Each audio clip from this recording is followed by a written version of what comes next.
Well, welcome to the College of Global Futures. We are going Thank to go ahead and get started with this real world experience now and beyond. My name is Nicole. I work for the Student Services, and my colleague Bridget here. She's here too, and we're going to be talking on the agenda about global futures really quickly, and then we want to get into our guest speakers today. Hopefully we'll have Ryan joining us soon, but we do have our alumna Alexia Benars here with us, who also graduated from School of Sustainability. And so we're going to have her speak about her experience, her internships, and what she's doing in her career right now. So it'll be an exciting opportunity to hear her story. And then towards the end, we will want to share with you next steps of how to prepare for the fall semester. And we'll also give you our contact information. So without further ado, and the College of Global Futures is made up of these three schools right now for the fall 2023, Future Innovation Society, Sustainability, and School for Complex Adaptive Systems. And then hopefully by fall 24, we're going to have School of Ocean Futures. But our whole goal with these, with our colleges and these four schools is to act now to make sure we have innovation, increase our global impact, and to help with sustainable practices. And so one thing that we try to encourage within our college is getting that real world experience, and that comes in a lot of different forms. And this is what the whole purpose of our presentation will be on today. We have that applied capstone experience, internships, research opportunities, workshops, clubs and organizations, service learning, field experience, study abroad, and mentorships. So we're going to be speaking about those. And within the College of Global Futures, the three schools that we have here, again, School of Sustainability, School for Complex Adaptive Systems, School of Future Innovation Society. It is optional to do the internships, but is highly encouraged to do multiple internships. And there are a lot of different resources available to you, and I'm sure Alexia will be able to speak on some of these that helped her through her journey. We do have someone here to help you with your resume, cover letters, and also interviews as well. And we also have a lot of different resources with people who come as alumni and in the different types of jobs that are out there, and they'll speak to current students to give them their experience. So something similar to what we're doing right now with Alexia. Nice. And we also have the wonderful experience of studying abroad. And we have, these are just examples for 2023. You'll see the different areas where some students will get to travel to, but also get to see the interest as part of that too, with these study abroad areas. And we do have Ryan here with us, and he was one of the students who did a study abroad. Hi, Ryan. All right, can you hear me? Yeah. All right, cool. All right, so I'm Ryan. I've been here for a couple of years now. I'm actually graduating this May. And my experience at ASU has been a pretty interesting one, especially this semester. We got to go to Belize for a sustainability class I had with Bridget. And on this trip, we visited several locations that had different groups that were doing sustainability projects. On the left here, we had the city planner of Belmopan, the capital of Belize City, talking about the various projects they've been working on. He's a very interesting guy. He's like a veterinarian. He built this sculpture here. He's built a whole bunch of sculptures around Belize. And sort of on the bottom right, that's another picture of Belmopan in their capital. So we got to talk to a lot of people that are involved in these projects, working with the city and stuff. And on the top one there, that's whenever we visited a chocolate farm where they were growing cacao beans. And the guy there is explaining to us their process of doing things sustainably and including older traditions of growing cacao beans, as well as introducing newer practices and different ways of doing things that we have now to make it work better. So more diversity of trees and whatnot. So yeah, a lot of stuff that we do that I've experienced at least at ASU in the College of Global Futures is learning about all these different people working with these different projects where they're bringing in all this new information and combining it with how people have worked with stuff in the past and trying to find sustainable ways of doing things. Yeah, and my major is in the SFIS program, so Futures of Innovation in Society. But my minor is sustainability, so there's a lot of crossover in between all these, which is really cool. And I've even had some other classes where they bring in a lot of other like professors working at ASU, and it's really good connections you make because they're all like professionals in whatever they're working on, be it like urban ecosystems and whatnot. Like there's so many different variety of people who are like really good professionals here, and you can like contact them, you can get involved with what they're doing, and they love having you on board. Honestly, it's pretty cool. So yeah, if you're interested in like meeting people who are like, you know, leading their field, you know, there's a lot of opportunities for that here, for sustainability. Thank you, Ryan. And Yeah. what is one piece of advice you would like to give to incoming students who are interested in student study abroad, or any ways, any sort of advice you would give to students as far as making their experience that in the College of Global Future a lot more fulfilling? Okay, yeah, definitely, yeah, get in touch with your professors and stuff. Like ask questions, ask me like, who can I get involved with who's doing something interesting? Like, don't be afraid to ask around. People love it whenever you're like, you know, I want to get involved in stuff. What can I do? And there's just a whole bunch of opportunities here that are just waiting for you to find them, basically. Yeah, just don't be afraid of asking around. You will always find something. So that's what I've noticed for sure. And what helped you prepare for this particular study abroad? So for this one, let's see. So I've had a lot of classes in the past that were about like looking at how communities have done projects, but it was mostly just like reading about things that have been done, and you know, having that sort of background knowledge of like how these groups come together, what they do to create these projects, and how they keep them going, and like, you know, spread the message, get more people involved. Really helped to understand whenever we were actually there and talking to them, like sort of what questions to ask, what to expect, and you know, learning what else new they do that you haven't really thought about. So yeah, definitely you learn a lot from like the readings and stuff from the previous classes that are a little bit earlier on. But yeah, that foundational knowledge definitely helps. Excellent. Thank you so much, Ryan. And I would like to introduce one of our other guest speakers here, Alexia Bednars. She is an alumna to the School of Sustainability, College of Global Futures. She received her Bachelor in Arts in Sustainability. And today she'll be talking about her undergraduate experience, real life experience, and her career journey. And she is currently working for Nikola. So, all right, Alexia, feel free to go ahead and take it over.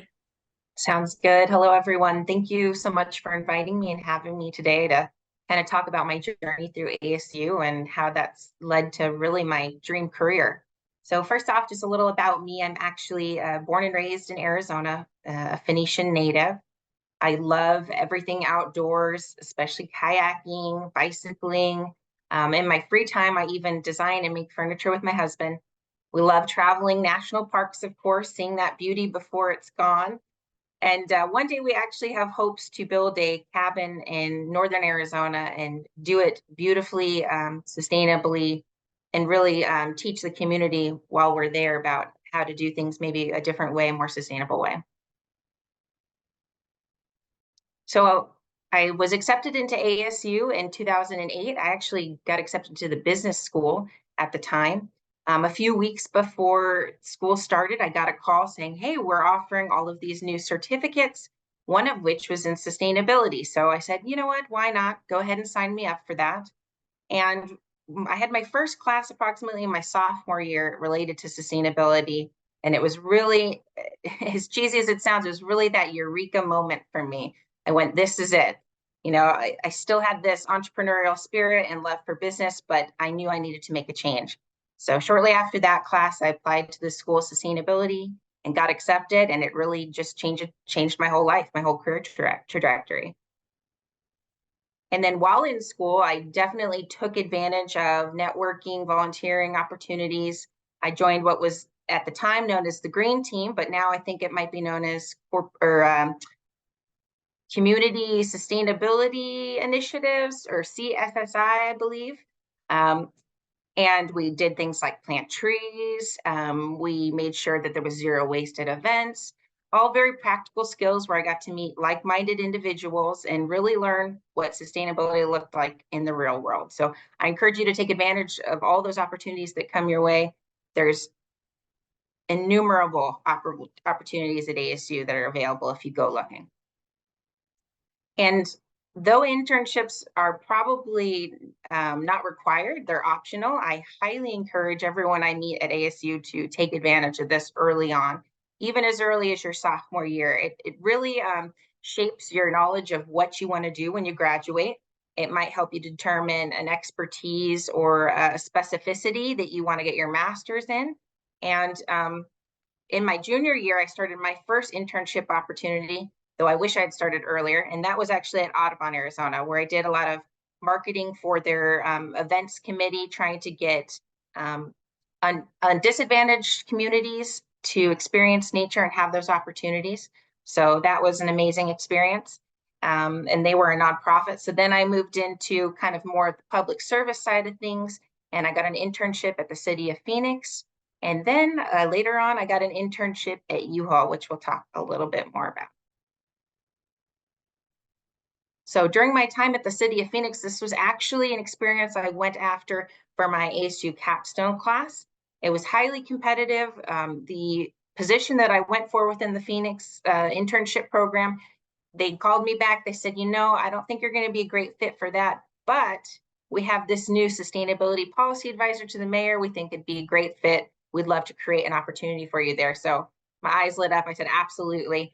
And underneath the policy advisor, Colin Tetrault, I got to work on vacant land use opportunities, how we could take advantage of all these vacant parcels that the city owned and really optimize their usage before somebody developed them.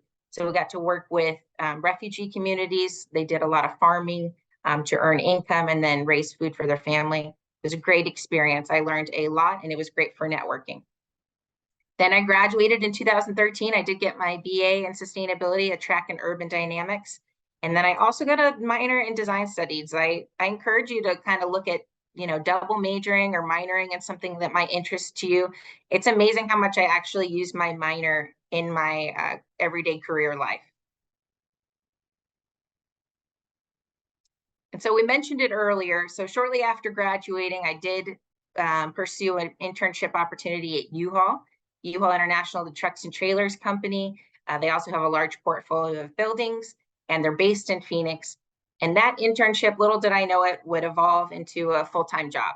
So started off as a project coordinator, managing hundreds of sustainability-related projects for their buildings.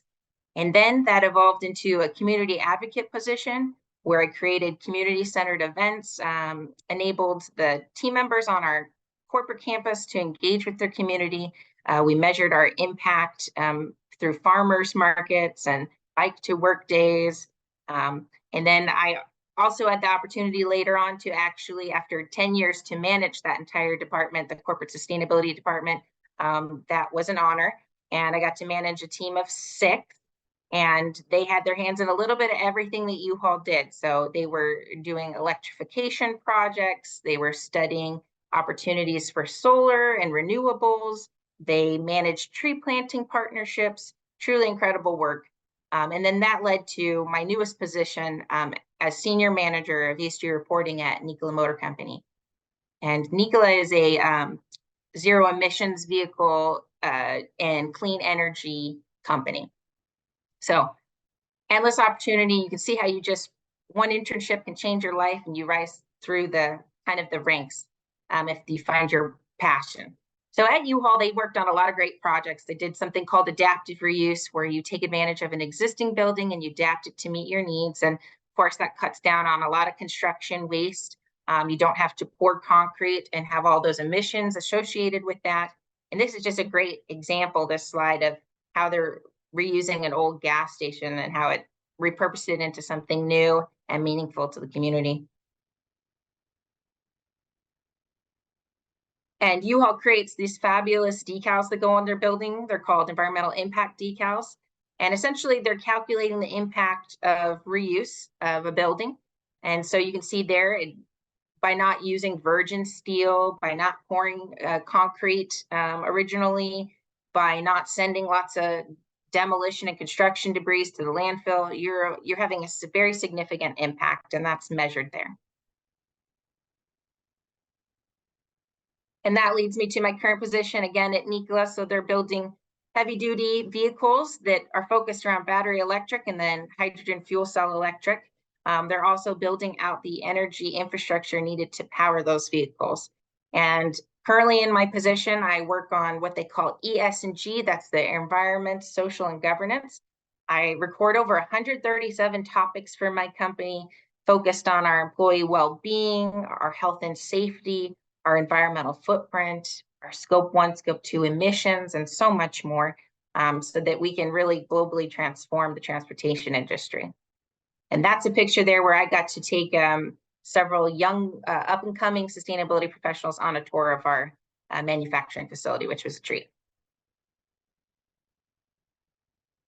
And then, you know, if you're a sustainability professional, it often doesn't stop on the weekends or, you know, when you leave your 9 to 5, you often have some personal projects. So a couple of years ago, I worked on with a partner, the Phoenix Mural Festival, where we had, you know, 80 artists participate. We created 68 murals. They were all themed around sustainability, and they were focused on this corridor in Phoenix that we call the Grand Canal. It's one of the canals that provides water and power to the state. And it's amazing how those just art created wayfinding, a sense of place, and really created conversations around sustainability. And then as of recently, I've had the opportunity to work with the city of Phoenix in my own historic district. It's called Brentwood Historic District. I approached them about planting some trees and some road verges in between the sidewalk and the street. And we're in a disadvantaged kind of area that has one of the lowest shade canopy coverages in the state. It's at 6.1%. And I said, you know, we have an opportunity to do something here. So we actually piloted a project where we planted 114 trees, and they're going to be taking what they learned in my neighborhood and rolling it out to the rest of the valley. So it doesn't have to just stop at work. There's lots of opportunities for you to flex your sustainability in your day-to-day.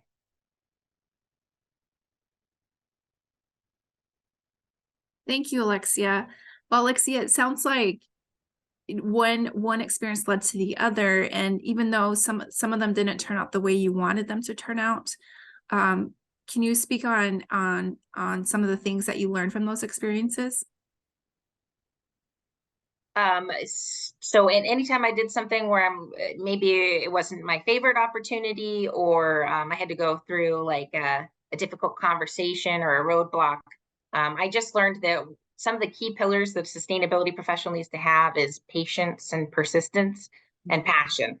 So it's inevitable when you're trying to change the world, change a corporation, or change someone's mind, that you're going to run into some hesitation, or have the need to kind of be patient and explain yourself. So don't give up, be persistent, be thoughtful with how you phrase things, how you present things, and that I'm sure that passion and persistence will pay off.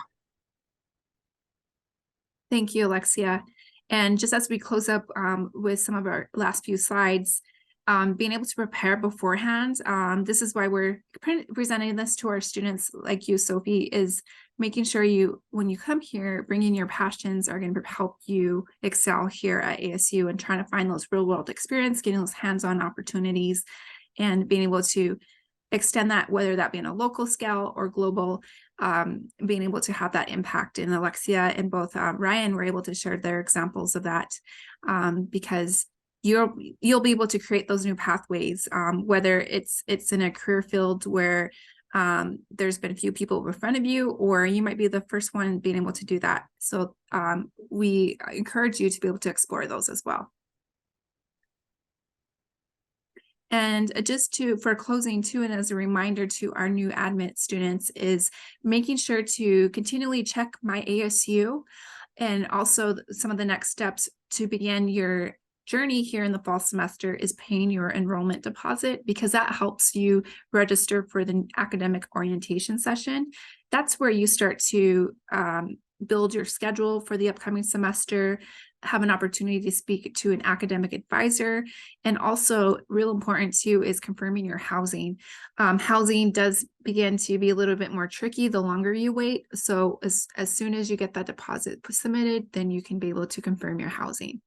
And just another reminder too is to complete your FAFSA.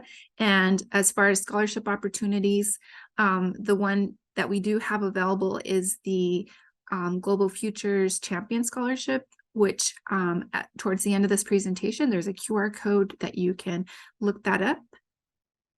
And also here's our contact information, Sophie, in case if you ever need to reach out to Bridget or myself. We are here to help assist you.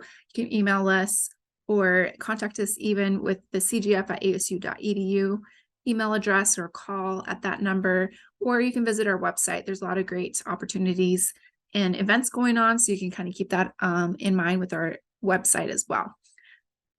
And here's that QR code that I mentioned earlier. So that's a great page to be able to hear stories. Even Alexia's story that she had speaking about U-Haul is featured on there as well, to get an idea of that real world experience. And we also have a lot of great resources on there too, including the scholarship application link. And in closing, we have one more slide, and we just want to thank you for joining us. And again, if you have any questions, we do have the chat open, or Alexia is still here to help answer questions too. And I believe Ryan is here as well. I think you wish you knew, both Ryan and Alexia, that you knew before coming to ASU, starting your first year as a student. What's one thing that you wish you know? Alexia, go first, and then Ryan. Sure.